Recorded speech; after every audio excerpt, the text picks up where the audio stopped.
Господин Арсовски, утре во Македонија ќе допатува Јоханес Хан. Што мислите, каква порака ќе им пренесе тој на македонските политички лидери? Дали ќе повтори онаа идеја што стигна од некои кругови на Европската унија дека они ќе поддржат широка влада? Видете, мислам дека тоа што го цитираме од Могерини па и од Коцијанчич не значи неопходно широка коалиција. Мислам дека тие пораки се за влада со најширока можна поддршка и мислам дека тука Европската комисија и Европската унија претендираат да ни пратат порака дека тоа е влада која треба да биде релативно постабилна. Во овој случај не знам колку е тоа возможно, бидејќи изгледа по сите политички комбинации дека која влада и да се состави, таа ќе биде со тенко мнозинство, бидејќи на едната страна 61, на другата страна 69 се максимум претениците, тоа сепак не е комотна влада, меѓутоа мислам дека Хан ќе притисне за побрзо за затварање на преговорите, стабилизација на политичката криза, или некаква влада со максимално широка поддршка. Ако тоа значи широка коалиција, окей.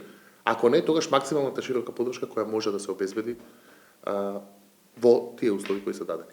Рековте дека очекувате Јоханес Хан да притисне за побрзо решение за коалиција или за влада. Меѓутоа, председател Тиванов ќе го додели мандатот, каже, на она партија која што ќе докаже дека има мнозинство во парламентот, односно писмено обезбедени 61 потпис од пратеник. Денови ве слушаме дека веќе се водат разговори помеѓу СДСМ и ДУИ. Што мислите, дали платформата на албанците ќе биде она пречка на која што ќе потрошат партиите меѓу себе највеќе време да преговарат, односно што мислите, бидејќи СДСМ нема се уште јасен став дали е за нив прифатлива оваа платформа? Што мислите, како ќе се одвиваат преговорите по ова прашање? Видете, ние не знаеме како одеа преговорите по албанската платформа ни помеѓу ВМРО, ДПМН и ДУИ. Не знаеме точно во која фаза се тие, ниту пак мислам дека суштината на преговорите, ниту на пропаѓањето на преговорите помеѓу ВМРО, ДПМН и ДУИ беше албанската платформа, ниту пак мислам дека суштината на преговорите СДСМ ДУИ ќе биде албанската платформа. Тоа е платформа на еден етнички национален план, но да се потсетиме, тоа не е причината за кризата.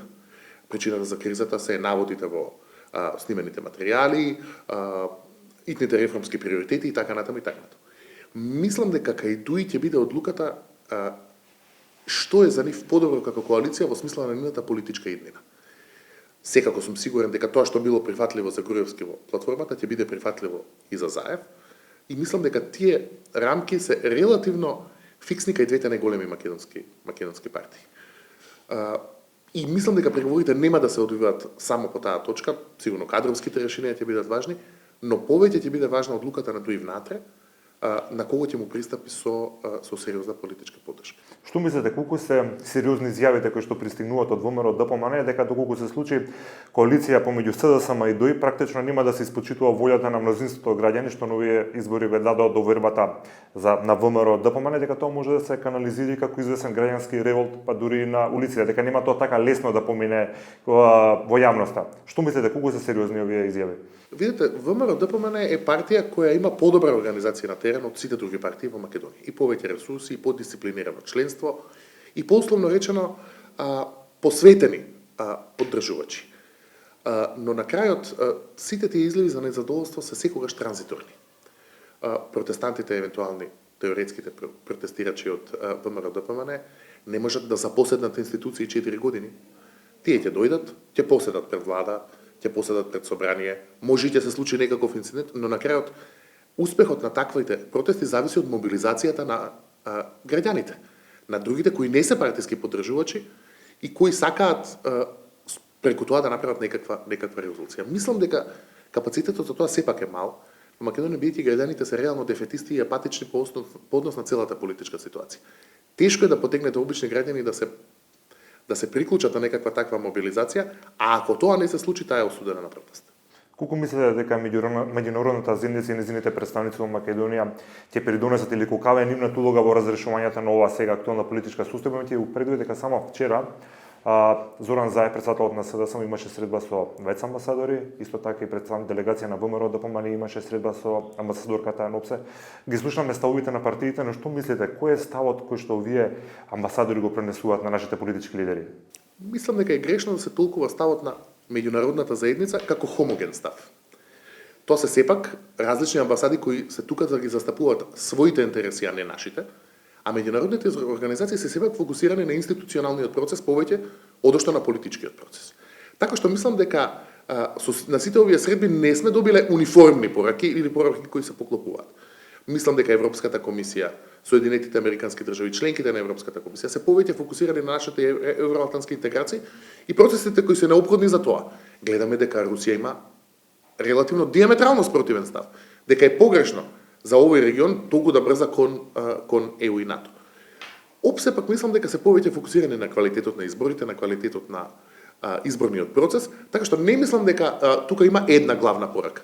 Ако може да се сублимира, тоа е дека политичката криза не треба да трае, дека треба да се пристапи кон некаква релативно брза стабилизација. И тука ја повторувам пораката на Европската комисија дека некаква влада со широка и стабилна поддршка би била можеби подобро решение. И за крај знаеме дека е неблагодарно да се предвидува, меѓутоа според вас како ќе се одвива сега ситуацијата во наредните неколку денови? Што може да очекуваме? Видете, јас мислам дека СДСМ и ДУ имаат кратко време за да ги соберат подписите кои се необходни за добивање мандат. Тој процес не може да трае вечно и веќе е на ивиците на својата издржливост. Ќе видиме како тоа ќе оди.